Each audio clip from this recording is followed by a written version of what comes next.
But deeply regrettable knowledge that the inspiration behind this epochal event, Jerry John Rawlings, rests with his maker, having departed this earth almost 3 years ago. Professor John Evans, with him in eternal rest are many comrades with whom we shared the reality of the struggle to rebuild our country over many decades. Professor John Evans Atamils, Kwesi Bekwe Emisaatha, Captain Kojo Chikata, Justice D.F. Anan, P.V. Obeng, Professor Kwesi Botre, Professor Kofi Awono, Madam Ama Benyua Do, Mr. Harry Sawyer, Dr. Mary Grant, D.S. Boateng, Captain Clem Sue, and a host of other stalwarts of the revolution are no longer with us today. May God bless their memory and give them peaceful rest in his bosom. The mortal journeys of these personalities may have ended, but their memories and the works for which they live will continue with us for generations to come. May their souls and those of all our departed comrades find eternal rest in heaven. At that tumultuous moment, when the June 4 uprising occurred, we had fallen from our position as the bright light of Africa, a newly independent nation with big and noble aspirations, and had become one ravaged by economic disaster, institutional decay, corruption, and utter despondency.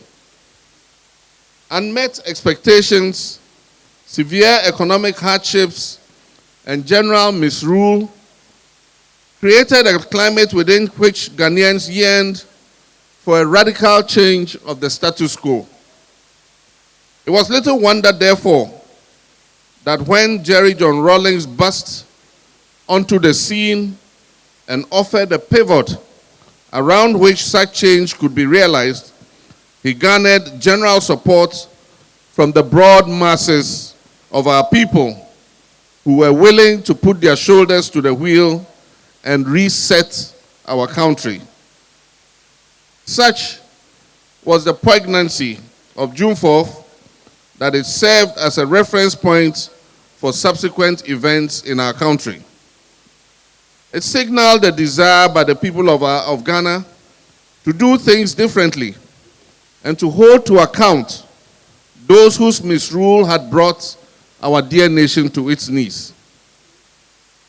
A few years after the events of June 4th, President Rawlings was back at the helm of affairs in the early 1980s. And with unique and effective leadership, he harnessed the collective efforts and sacrifice of patriotic men and women bound by the spirit of comradeship and the singular objective of lifting our country out of the doldrums. A dramatic turnaround was within our reach. Not even the instant problems of economic recession, hyperinflation, prolonged droughts, devastating bushfires, shortage of essential commodities, little to no public revenue, and an astronomical national debt could repress the determination with which this salvage operation was undertaking. Through sound policy choices, an economic miracle began to take shape in Ghana. Within a few years, our economy, which had been considered a basket case and which had consistently recorded negative growth and was characterized by uncontrollable inflation, began to post positive results. Year on year, inflation came under control, and some degree of normalcy was restored to economic management. The shops, which a few years ago had been empty and struggled to stock enough to serve a desperate population, were now filled with items that could easily be obtained without long and winding queues. Once stability had been returned to the economy, attention turned to resolving the socio-economic problems of poverty, disease, inequality, weak and outmoded infrastructure, and inadequate institutional arrangements.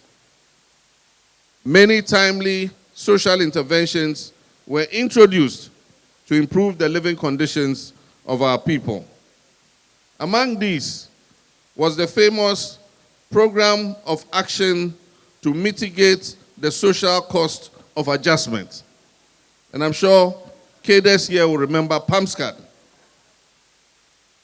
Admittedly, it was a mouthful to pronounce, but it was designed as a safety net to address the plight of those who were adversely impacted by some of the challenging but essential economic measures that had to be adopted to correct the severe damage that had been done to the Ghanaian economy, including the effects of the Structural Adjustment Program and the Economic Recovery Programs.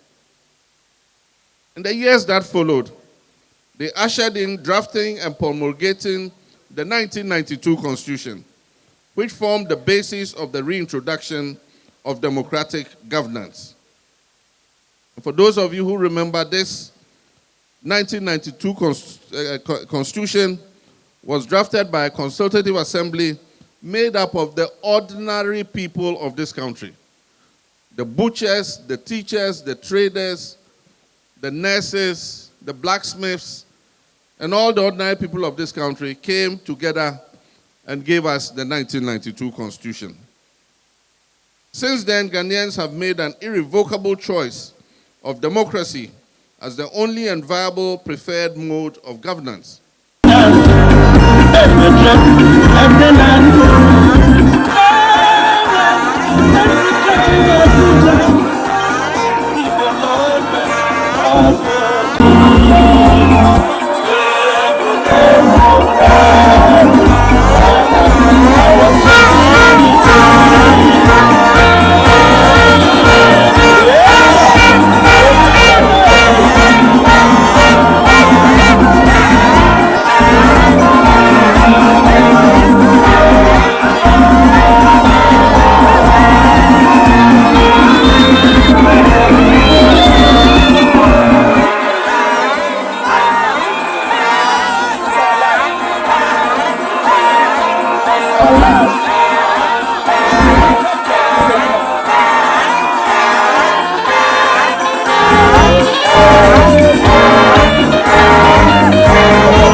We have a mission. We have a destiny. And the revolution was just a trumpet that was blown. We sing all the time. Revolution has a long way to go, but has come to stay. Now let's understand that the revolution was simply a trumpet that awoke us. But when we say cadres may go, cadres may come, but the revolution has come, it simply means it's not just talking about revolution anymore. It's talking about an evolution in us. An evolution which is a journey that we have day by day. An evolution that shows our love for country. our love for our communities, the transformation of this beautiful country, the emergence of people who are genuinely selfless, who love their country, who want to do what is right, who will abhor injustice, fight for the social justice of this country, and the true empowerment of our people. That is what the evolution is about. So the revolution simply opened a door to a greater thing. That should be the evolution of this country. And that evolution must come from you and I. We are supposed to be the cadres of that revolution, carrying an evolution that will transform Ghana. God willing, by the grace of God, by the grace of Allah. And I come from Nogopo in the Volta region. So I say, by the grace of our ancestors and the spirits of our land, the traditional spirit that hold our land, we will come back to power.